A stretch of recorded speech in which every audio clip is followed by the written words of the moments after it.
are starting our discussion club, and for today we have three main topics. It is a battle for Donbas.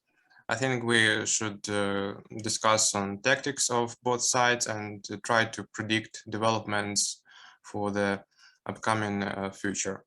Then we have the topic of Mariupol, the fate of the destroyed city, and what Kremlin is hiding behind the cancellation of the order to storm Azov Steel metal works. Then the third topic is a review of recent arms supplies to Ukraine. To start with, I'd like to make some overview on about developments in the Donbas region that occurred since our last meeting. First of all, I'd like to mention that Russian forces continued major assaults with heavy air and artillery support. Also, the aim is to build logistics and command and control capabilities necessary for a large offensive. Russian forces have added 17 battalion tactical groups in Ukraine over past week, and altogether, as for today, they have more than 80 battalion tactical groups inside Ukraine. And also about 20 battalion tactical groups are still in Russia, and in the nearest future, they may invade Ukraine as well. Also, Russian forces are continuing to deploy reinforcements to eastern Ukraine and prepare for further offensive actions. Russian forces have not achieved any major breakthrough, nor they have demonstrated any capability to conduct multiple successful simultaneous advances. However, Russia gained a foothold at key frontline towns of Rubizhne and Popasna. Also, Russian troops took control over Kremina. This is a small city west of Rubizhne. The big problem for Ukrainian forces is that Russia outnumbers Ukrainian forces in artillery systems, and that make problems for Ukrainian servicemen to stop invasion in these directions. That means that Russia tries to spread to close outer and inner. Inner claw will move from Kremina, and the Russians will try to cut supply lines between Severodonetsk and Lysychansk to Slaviansk towns. That is crucial for Ukrainian forces. And the inner claw will be spread to the south from Izum axis, and through this advance, Russian will try to cut off Ukrainian forces in Slaviansk and Kramatorsk. However, the next phase of the war in Donbas will likely to be a war of attrition, and will be focused on Russian attempts to encircle Ukrainian forces. Okay, let's start to discuss on tactics of both sides. So, what do you think about positions of Ukrainian side? Do we have enough space for maneuvering tactics, or we should make a stronghold in cities and try to exhaust Russian forces? First of all, I'm not sure that Ukrainian forces stay in the cities. For 8 years, Ukrainian forces here on this exactly this area for joint operation forces area, it's not exactly the cities. And if you're talking about some small towns or cities, it's not means that if Russians even cross the city and go to Ukrainian forces, it doesn't mean that these forces occupy the city and control the city. Actually, they are trying to go to Ukrainian positions, which is out of the towns, out of the villages. And of course, Ukrainian forces prepared for 8 years a strong defense here. And if it looks like Russian forces has some success and go to some villages, it doesn't mean that Ukrainian forces allow them to do it. It means that Ukrainian forces defending their positions and using tactics, mobile defense advantages, not to stop on the villages, but taking tactical advantages instead of Russians trying to get villages. So from the military point of view, getting village doesn't mean actually nothing. So from my point of view, Ukrainian forces absolutely successfully defending territory. And if we look at the map, no success at all for Russians. So now we have this exactly the Soviet type of trying to prepare offensive operation with artillery, huge artillery, aviation, and maybe missile attacks. But again, yesterday we've got the several aircraft and helicopters and UAVs, and of course losses in personnel. Another interesting indicator, when Putin ordered to Shoigu stop attacking Azov Steel and send all forces to Donbas, I mean the joint forces operation area, it means that they don't have enough personnel, just personnel. They still didn't call mobilization, and I think this is the main problem for Russians, because from their doctrine, since 2010, they built armed forces without any reserve.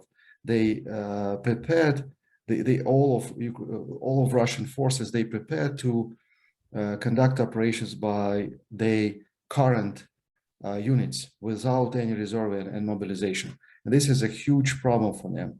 You're told that they have approximately 80 battalion task forces. Means that not too much, I think, for this operation, not too much. And to prepare more 80 battalion task forces, I am sure they don't have any resources. So now it's a critical point for them to get these administrative lines of Donetsk and Lugansk Oblast and to proclaim a victory and fixed southern part and eastern part of Ukraine as a final victory of this operation, because they don't have any mobilization resources. Even they will call African volunteers now, Middle East, private military company, whatever, Russian volunteers, it's not enough at all. And I'm sure that Ukrainian tactics now is absolutely right. Just try to kill as much as possible Russian personnel, Russian military personnel, Russian soldiers, and after maybe sometime, maybe a couple of weeks, to conduct strong counteroffensive operations. I fully agree with Mykhailo about the tactics of Ukrainian forces. Actually, it hasn't been changed much from the very beginning of the war, because at the beginning of the war, the Ukrainian tactics was almost the same. So it was the mobile defense.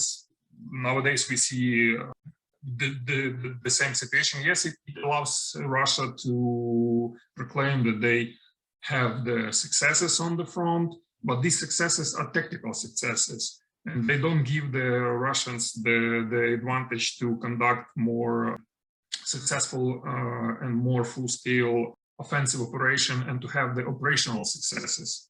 So everything we see now on the front lines are the tacticals. Also for Ukrainian forces. So we see the tactical position war now, and everyone is waiting for this big offensive operation, but I'm not sure that we will see this big offensive operation in the frames like it has been held during the Second World War. So most likely we will see that Russia will continue to advance on Ukrainian territory with these small tactical steps and try to seek the gaps in Ukrainian defense. So this is how I see that. If Russian forces will dig in these controlled cities and villages, that will make for us an issue. It's impossible. Problem to hit our own cities, and that is impossible for Ukraine. Remember Slavyansk, Kramatorsk. How long Ukrainian forces trying to release it from Girkin Stilkov, because this agglomeration is pretty difficult for offensive operation. And you shouldn't remember, you shouldn't forget about 8 years of preparation in engineering and military And there are nature. the terrain specifications of Absolutely. close to Slovians, which is very important for Russians. There's the Karachun mountain. It's a Yes. very good obstacle for Russians and very good for defending for Ukrainian troops. So, talking about exhaustion, we have to understand that the troops that are in offense, they are exhausting more quickly than the troops are in defense. Another thing that is Ukraine have, yeah, absolutely right with Mykhailo, Ukraine has been conducted mobilization, and we haven't used our reserves yet. So they are still preparing, they are still forming. Maybe some of them are used on the most important directions, but nevertheless, we have enough reserves that are still waiting to be used in the certain moment. What is the problem for Ukrainian forces? It's a wide front of operation, and it's very difficult for them to concentrate enough forces on any directions. That's why Russians could try to change the center of gravity and trying to reoperate and remove from different directions. That's why, yeah. And the problem is that the war is waging on our territory. So, for example, if Russian use any methods they have in their disposition, and they can, with their morality, so let's call this, allow them to do that. I mean, to destroy Ukrainian cities, the Ukrainians cannot do that. The response in the same way. So they cannot. So if the Russian positions are artillery, for example, positions are located in the cities near schools or hospitals, like they have been doing all these 8 years, so Ukrainians cannot fight back and destroy our these cities and this civilian infrastructure. So we have some limits in our response. Okay, let's move to the second issue of our discussion. It's the fate of Mariupol. And as we know, Putin ordered an end of the storming of Azov Steel. At the same time, Russians announced complete capture of Mariupol and announced the beginning of the withdrawal of their troops. But however, Ukrainian forces are still capable in Mariupol to hold some operations. For example, just several days ago, they managed to evacuate 500 troops of the National Guard and the border guards from their territory of Mariupol port. And now their surviving defenders are concentrated within in Azov Steel works. According to some estimates, they can still provide their operations and defense controlled territories for several weeks or even longer. But we still know that negotiations are continuing on the fate of defenders of Mariupol, and still there is a question whether is there any military option for Ukraine to evacuate them. Well, President Zelensky yesterday said that there is one of the options for sending our troops and civilians in Azov Steel is the military one. Another option is the negotiations with Russians, but I actually don't believe in the second one. From my point of view, actually, now we have a better chances to conduct deblocking Mariupol from military way compared to, let's say, a couple of weeks. Why? Because before we had a frozen front and frozen situation on the southern part of the front, basically, And in these conditions for Ukrainian forces, it was very difficult to conduct a counteroffensive operation. If we have a stable situation, it means that you should use basically Russian style of offensive operation, trying to break through the strong defense. Now, when the front is moving, we see that Russians, they don't have a success on the main direction, I mean in Donbas. So it's a chance for Ukrainian forces when Russians obviously will try to concentrate forces even more on Donbas, and it will be more and more gaps on the Russian defense on the Volnovakha, Gulay Pole, this area. So Ukrainian forces could conduct some raid and counteroffensive operations, and in the same time, I'm sure that Ukrainian forces will conduct some counteroffensive operations on Kherson from the right bank of Dnipro, and trying to threat Russian positions on Melitopol. So from my opinion, next couple of weeks, it will be good chance, better chance for Ukrainian forces at least to conduct some deblocking operations compared to a couple of weeks ago. But of course, it depends on the developments on the Donbas front. If Russians won't have any success, still won't have any success, and Ukrainian forces will get all of these American support. I mean, for example, switchblades, we'll talk about it a third part, but switchblades could be very useful destroying Russian air defense in this area, because we cannot use our helicopters, our Bayraktars, our Su-25, because in this area they have very strong air defense. And it's impossible for Ukrainian aviation to get in this 100 depth of Russian defense. If we destroy air defense, if we destroy by switchblades, for example, electronic warfare instruments, it means that it will be easier for Ukrainian forces try to organize something together with support of air aviation, Bayraktars, and other forces. I think that this exactly this option meant President Zelensky when he talked that there's the military option to deblocate Azov Steel, but he didn't get into details. I hope so. I hope so. But anyway, if troops started to move, of course it will be more space for maneuver for any gaps in front lines. Because of course it's not massive Russian troops on this area.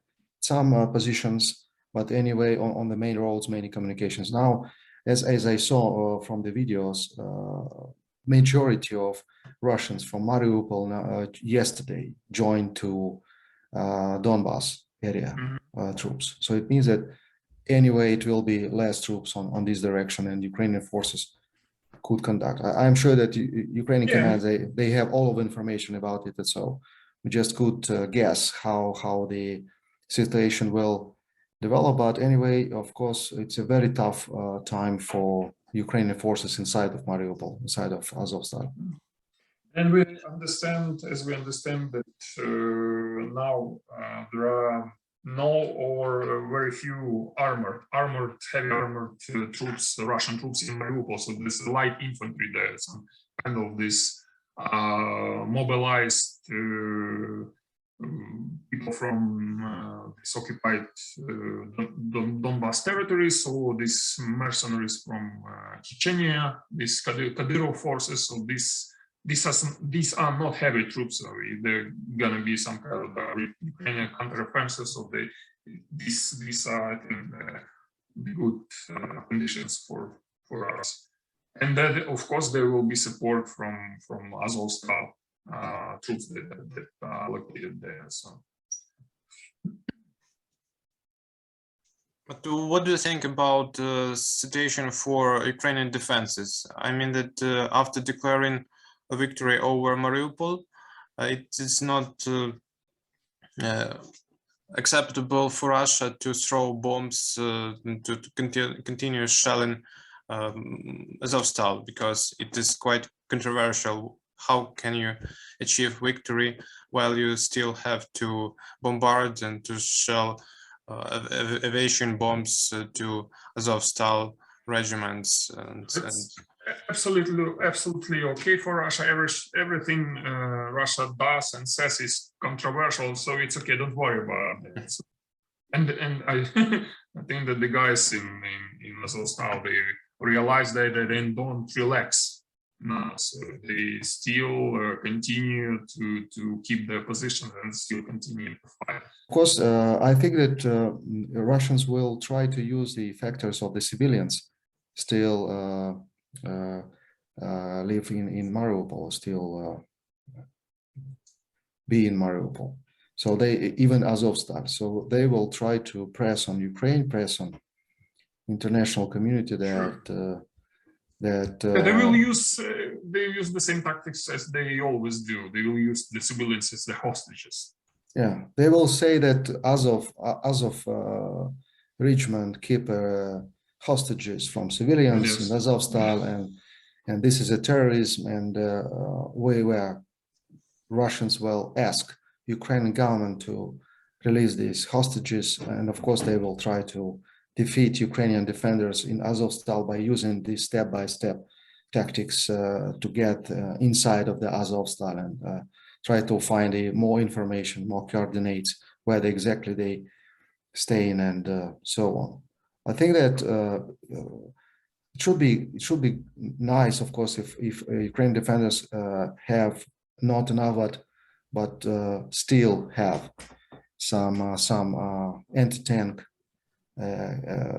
weapons, I mean javelins, trying to destroy some forces and keep them outside of the area of Azovstal. But I'm not sure that they have these instruments. Yeah, let's move to the third question. The third issue, it is about the overview of last weaponry supplies to Ukraine. So as we know, President Joe Biden has approved a new arms package for Ukraine that includes artillery and more sophisticated anti-air systems, including heavier weapons. The United States is sending howitzers, and it's certain that the US Army is in progress of transferring much more serious stuff. For example, M142 HIMARS. And that means that Western supplies become more comprehensive, and that will make quite a comprehensive support for Ukrainian forces. Also, there is supplies of tactical UAV Phoenix Ghost in a number of more than 120, and that will provide much more better reconnaissance for Ukrainian troops. But still there is an issue of supplies and logistics, because Russia tried to cut supplies of Western weaponry, and as we know, yesterday they tried to hit bridges over Dnipro, and that big threat for Ukrainian forces on the east if bridges over Dnipro River will be blown up. Still, Russia had not succeeded in that, because missile attacks on railway infrastructure is not so effective. But still, there is a possibility of further attacks, and that may slow down supplies of weapon towards Eastern Front. What do you think of this threat and main developments of Western supplies for Ukraine, and what still we are in need? Talking about the supply lines, I think it's impossible to cut them, because Russians, I don't know why Russians think that it will be a military tracks, a military train going with convoys for Ukraine. I think it will be normal commercial tracks without any insignia that we are going with howitzers or some switchblades. So it's impossible actually to destroy all of Ukrainian roads, all of Ukrainian railways. Of course, it's possible to destroy Dnipro river bridges, but I'm not sure that it will be nice idea for Russians at all. Talking about the weapon, I think it's a great news that United States started to provide us a new artillery, NATO standard artillery, heavy artillery, long range, which is possible to use modern ammunition with very nice characteristics. It's very dangerous for Russians.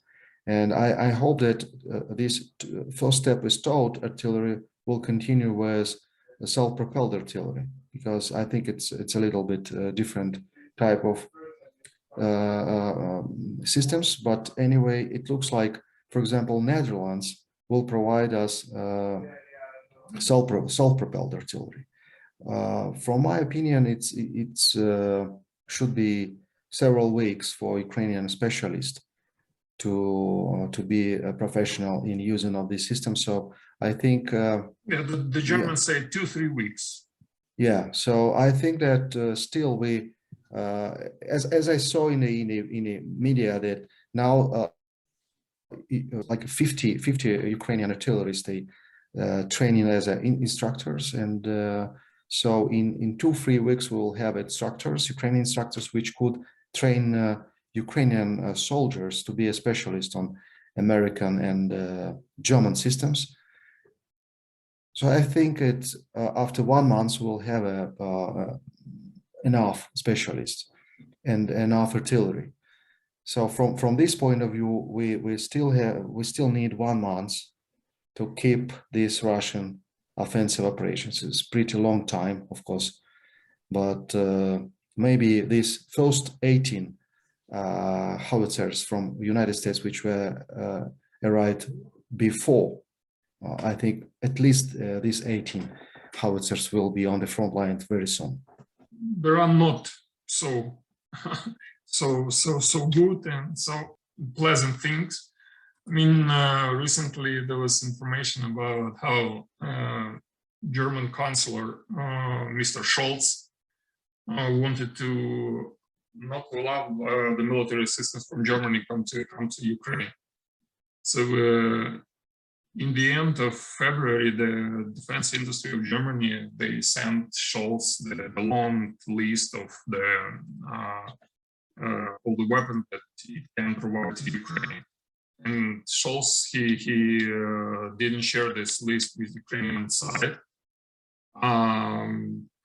Instead, he said that there's no more weapons that Germany can send to Ukraine, but defense industry of Germany instead sent this list to the Ukrainian side. And the Scholz instead said this the weapons from this list, it doesn't work. Again, defense industry of Germany denied this and gave this list to the media. Then Scholz answered that Ukrainians will not be able to use this weapon because it will take a long time to teach them to use that. But the German expert said that it will take only 2 or 3 weeks for Ukrainians to be taught to use these weapons. Then Scholz again said again that these weapons is necessary for NATO and for NATO defense. But NATO officials said that the German generals denied that. Then Scholz said that no one from NATO and European Union allies doesn't send heavy weaponry to Ukraine. But the United States, Great Britain, Poland, Czech Republic, and other countries, they published the long list of heavy weapons that they have sent to Ukraine. So under this pressure, Scholz finally announced that about 2 billion euros for military for military assistance of Ukraine. But the German deputies, they found out that actually it will be only 1 billion euros. It will be allowed only after 2 and 3 months, and that Scholz can use the veto or to postpone this assistance for a certain period. Then German partners from the United States, France, and other countries, they tried to talk to Scholz and to make him not to do such a stupid mistake. After that, Scholz said that Ukraine will have this assistance on 1 billion euros. And everything that she can have, everything that she wanted from this list. But after that, the Ukrainian ambassador in Germany said that Scholz,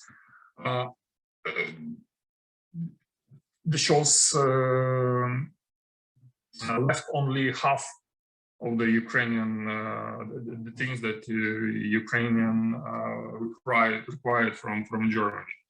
And that the things that left in that list is only the smaller part from that 1 billion proposition. So we see that German Chancellor is doing everything possible not to allow this assistance, German assistance come to Ukraine.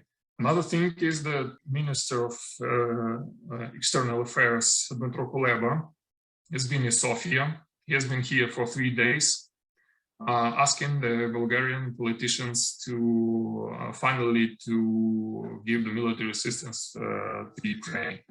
And the result so far is nothing. So Mr. Kuleba spent 3 days in Sofia and returned to Ukraine with bare hands.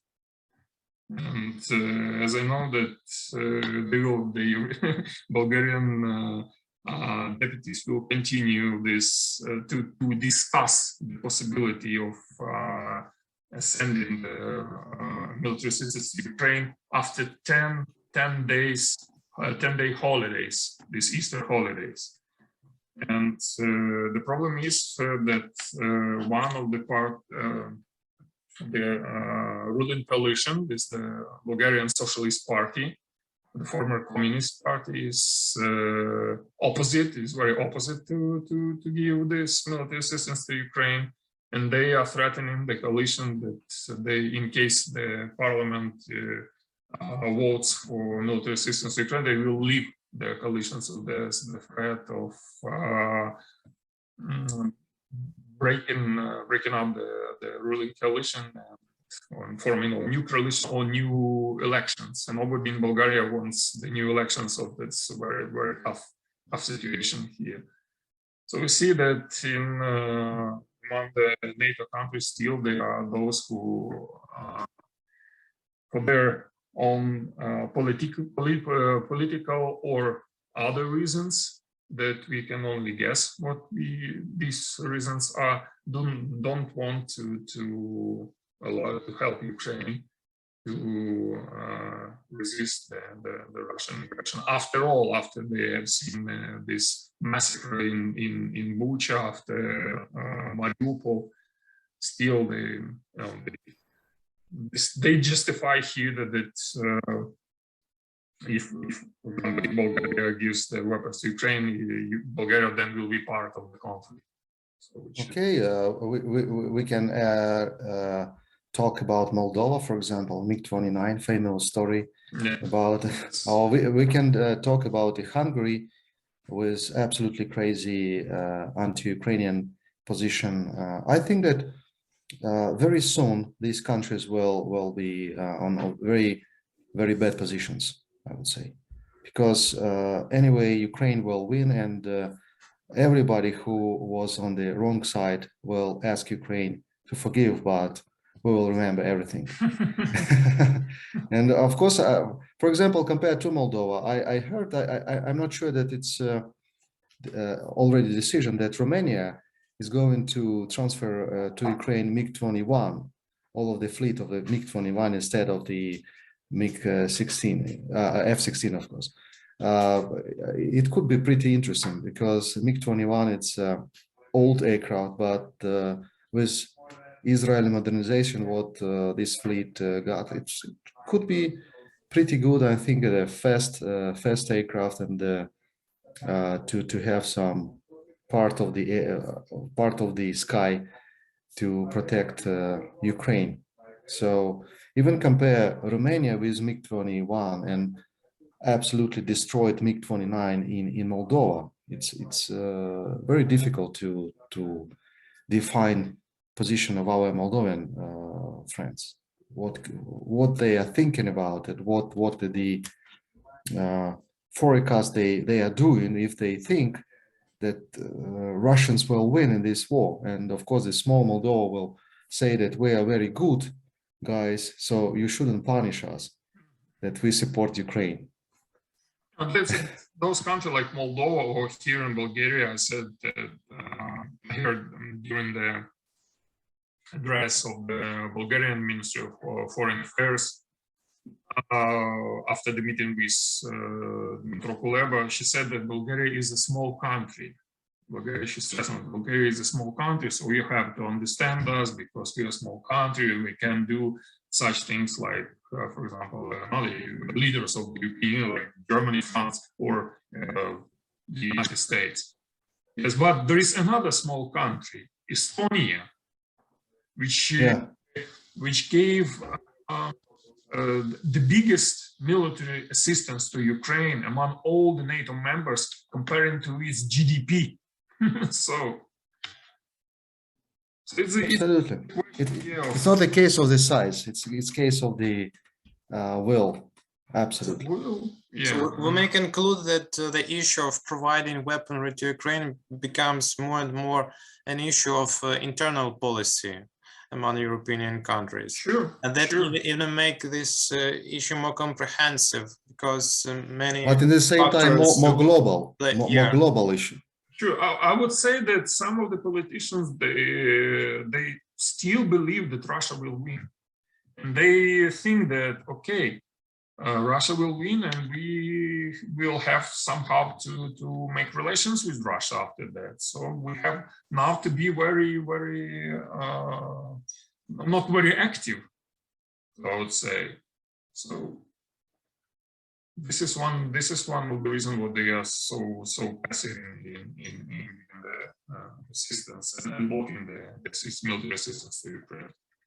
Even in case of stalemate or some new status quo at Ukraine, it's still the big issue for these countries how to deal with Russia and whether the European Union and NATO will provide a quite effective security measures for them after the war in Ukraine. But the problem for such politicians and such countries that they do not understand that the situation will not be the same after the war, despite the results of the war, despite that who will win. The situation will not be the same. There will not be powerful Russia that will say to another countries, you have to do this or you have to do this because we are big Russia and so on and so forth. No. The situation has changed, have been changing now, and will be totally different after the war ends. So and now these politicians, they are miscalculating the ongoing situation. Yeah, absolutely. They should think that in new conditions, in new opportunities, they could be even small country could get more active and more important role in new Europe. But still, Moldova or Bulgaria, they think that if they small, so they should be pro-Russian or anti-Ukrainian. They cannot understand that if they do something with help to Ukraine, they are doing good thing, not in thinking about what should be with next gas prices or with some export of tomato or wine to Russia, because in next half of a year it won't be any market in Russia, and Moldova won't. Sure. Moldova won't export their wine anyway. But in the same time, they have now very cold relations between Sandu and Zelensky because of this crazy and very uncertain policy. So we discussed all the issues we have for today and hope we will meet soon and provide you with another piece of analytics, and hope it was interesting for everyone. So goodbye and see you soon. See you.